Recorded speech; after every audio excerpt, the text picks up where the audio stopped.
کا چوتھا رکوع ہے، چوتھے پارے کا یہ آخری رکوع ہے۔ سورۃ النساء کی آیت نمبر 23۔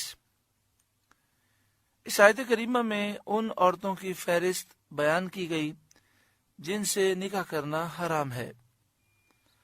حرمت علیکم امہاتکم، تم پر تمہاری مائیں حرام ہوئیں۔ امہاتکم کے تحت مفسرین نے لکھا کہ دادی، نانی، ماں سب حرام ہیں۔ نہ دادی سے نکاح ہو سکتا ہے، نہ نانی سے، نہ ماں سے ہو سکتا ہے۔ وہ بناتکم، اور تمہاری بیٹیاں تم پر حرام ہوئیں۔ تو مفسرین نے فرمایا کہ بیٹی بھی حرام ہے، پوتی سے بھی نکاح کرنا حرام ہے، اور نواسی سے بھی نکاح کرنا حرام ہے۔ وہ اخواتکم، اور تمہاری بہنیں تم پر حرام ہوئیں، چاہے وہ سگی بہن ہو یا باپ شریک بہن ہو یا ماں شریک بہن ہو۔ سگی بہن سے مراد یہ ہے دونوں کے والدین ایک ہوں، باپ شریک سے مراد یہ ہے کہ دونوں کے والد ایک ہوں، اور ماں شریک سے مراد یہ کہ دونوں کی ماں ایک ہو۔ وعماتکم، اور تمہاری پھوپھیاں، اس میں بھی اسی طرح کا حکم ہے۔ پھوپھی کہتے ہیں باپ کی بہن کو، تو ہمارے والد کی جو سگی بہن ہے وہ بھی ہم پہ حرام ہے، ہمارے والد کی جو باپ شریک بہن ہے وہ بھی حرام ہے، اور جو ماں شریک بہن ہے وہ بھی حرام ہے۔ وخالاتکم، اور تمہاری خالائیں، یہاں بھی اسی طرح ہے، ماں کی بہن کو خالہ کہتے ہیں، تو ہماری والدہ کی جو سگی بہن ہے وہ بھی حرام ہے، جو باپ شریک بہن ہے وہ بھی حرام ہے، جو ماں شریک بہن ہے وہ بھی ہم پہ حرام ہے۔ وہ بنات الاخی، اور بھتیجیاں، وہ بنات الاختی، اور بھانجیاں تم پر حرام ہوئیں۔ بھتیجی کا بھی یہی معاملہ ہے، بھتیجی کہتے ہیں بھائی کی بیٹی۔ اب وہ بھائی سگا ہو، باپ شریک ہو، ماں شریک ہو، اس کی بیٹیاں ہم پہ حرام ہیں۔ بھانجی کہتے ہیں بہن کی بیٹی۔ اب وہ بہن ہماری سگی ہو یا باپ شریک ہو یا ماں شریک ہو، اس کی بیٹیاں ہم پر حرام ہیں۔ وَأُمَّهَاتُكُمُ اللَّاتِي أَرْضَعْنَكُمْ، اور تمہاری وہ مائیں تم پر حرام ہیں جنہوں نے دودھ پلایا۔ ایک تو سگی ماں ہے وہ حرام ہے، ایک وہ عورت جو کسی بچے کو دودھ پلائے۔ حضرت امام اعظم ابو حنیفہ رضی اللہ تعالیٰ عنہ فرماتے ہیں کہ بچے کی عمر 2.5 سال یا اس سے کم ہو، اور کوئی بھی عورت اس بچے کو دودھ پلا دے، چاہے قلیل چاہے زیادہ، وہ عورت اس بچے کی رضائی ماں ہو جاتی ہے اور اس بچے پر حرام ہو جاتی ہے۔ شرعی مسئلہ یہ ہے کہ جس طرح نسب سے رشتے حرام ہوتے ہیں، دودھ سے بھی رشتے حرام ہو جاتے ہیں۔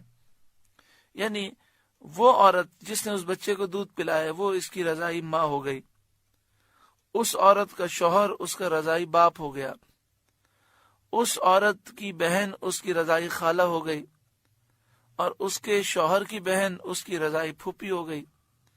اس طرح سارے رشتے حرام ہوتے ہیں۔ وَأَخَوَاتُكُم مِّنَ الرَّضَاعَةِ، اور دودھ کی بہنیں تم پر حرام کی گئیں، یعنی جس عورت نے دودھ پلایا اس کی جتنی بھی بچیاں ہیں وہ اس بچے پر حرام ہو جائیں گی کہ وہ اس کی رضائی بہنیں ہو جائیں گی۔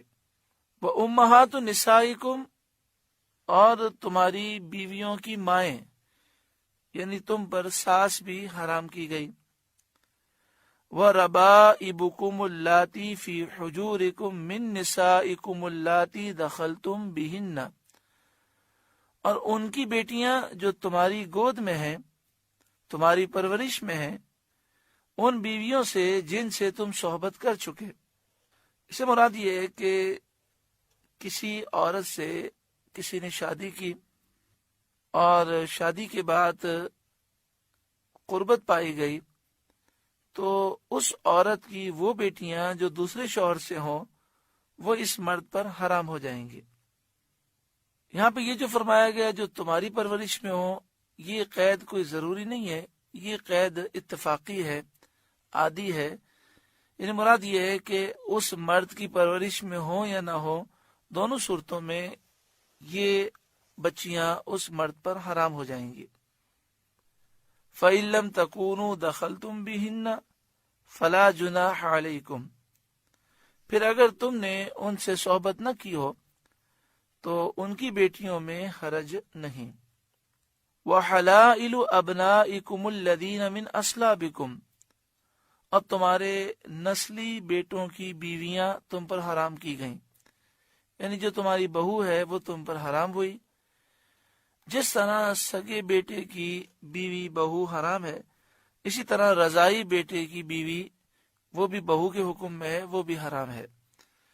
وَأَن تَجْمَعُوا بَيْنَ الْأُخْتَيْنِ، اور دو بہنیں اکٹھی کرنا یہ حرام ہے۔ إِلَّا مَا قَدْ سَلَفَ، مگر جو ہو گزرا، یعنی دو بہنوں سے ایک ساتھ نکاح کر لینا۔ ایک ساتھ سے مراد یہ ہے کہ ایک شخص اس نے ایک عورت سے نکاح کیا، پھر اس کی بہن سے نکاح کر لیا، تو اگر اس نے اس طرح کیا کہ پہلے ایک سے نکاح کیا پھر دوسرے سے نکاح کیا، تو پہلا نکاح ہوگا اور اس کی بہن سے جو نکاح کرے گا وہ نکاح ہوگا نہیں جب تک کہ ایک عورت اس کے عقد میں ہے، نکاح میں ہے، اس کی بہن سے نکاح نہیں ہو سکتا۔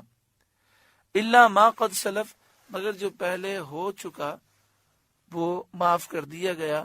اور ان آیتوں کے نزول کے وقت جو معاملات اس طرح کے تھے جن کے نکاح میں ایسی عورتیں تھیں، انہیں یہ حکم دیا گیا کہ وہ ان سے جدا ہو جائیں اور میاں بیوی کے تعلقات اور یہ سوچ اور یہ فکر ختم کی جائے۔ ان اللہ کان غفور الرحیم، بے شک اللہ بخشنے والا مہربان ہے۔ یہاں پر اس مسئلے کو بھی سمجھ لیں کہ جس طرح دو بہنوں کو نکاح میں جمع کرنا یہ حرام ہے، اسی طرح دو ایسی عورتوں سے نکاح کرنا کہ دونوں عورتوں کا آپس میں رشتہ ایسا ہو کہ ایک پھوپھی ہو تو دوسری بھتیجی ہو، یہ بھی حرام ہے۔ یا دو عورتوں کو اس طرح نکاح میں جمع کرنا کہ ان کا آپس میں رشتہ ایسا ہو کہ ایک خالہ ہو دوسری بھانجی ہو، تو اس طرح بھی نکاح کرنا حرام ہے۔ ان اللہ کان غفور الرحیم، بے شک اللہ بخشنے والا مہربان ہے۔